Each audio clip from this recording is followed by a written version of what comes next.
My mom said, "You've changed." I said, "That was the point." I don't think she realized how much those words cut. Growing up, change wasn't something we were allowed to do. In our house, routine was survival. My mom worked 2 jobs, my dad left early, and we just lived in the same loop. Eat, sleep, repeat. I learned early that comfort meant predictability, and predictability meant safety. But as I got older, predictability started to suffocate me. I remember being 17, crying in the bathroom because I didn't know who I was outside of what my mom needed me to be. Quiet, helpful, reliable. Not someone with opinions, not someone with dreams. So I left for college 3 states away. I promised I'd visit, but every time I came home, she looked at me like I'd brought a stranger into her kitchen. Last Thanksgiving, I showed up in jeans ripped at the knees, hair shorter than she liked, tattoos showing on my arm. She didn't say hi, just stared, then said, "You've changed," like it was an accusation. I laughed it off, but that night, as we washed dishes together, she asked, "What happened to the sweet girl who used to tell me everything?" I wanted to say, "She grew up. She stopped asking permission to exist." But instead, I said, "People change, Mom." She shook her head, eyes wet. "Not like this." Later that night, I found her sitting in the living room looking through old photo albums. There was one picture of me at 10, gap-toothed,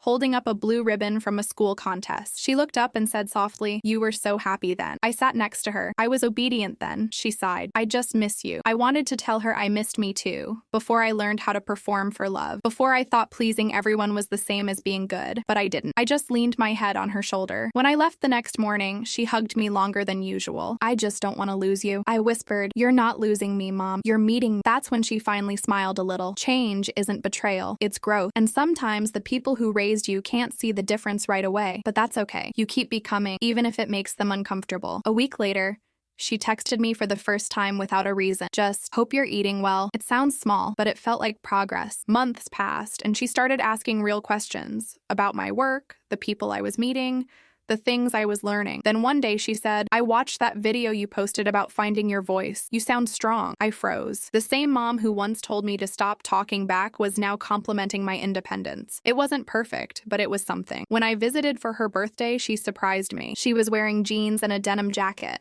something she hadn't worn since I was a kid. "What?" She laughed when I stared. "I thought I'd try something different." I smiled. "You've changed," I teased. She grinned back. "Maybe that's the point." A few weeks after that, she mailed me a letter. Inside was a picture of us from when I was small, holding her hand in front of our old apartment. On the back, she'd written, "I used to think keeping you the same would keep you safe, but I see now. You were meant to fly." I cried right there at my kitchen table. It was the first time I felt like she saw not who I used to be, not the version she made, but the person I fought to become. And that, more than anything, made all the years of misunderstanding worth it. Sometimes love doesn't sound like "I understand you." Sometimes it just sounds like silence softening into acceptance.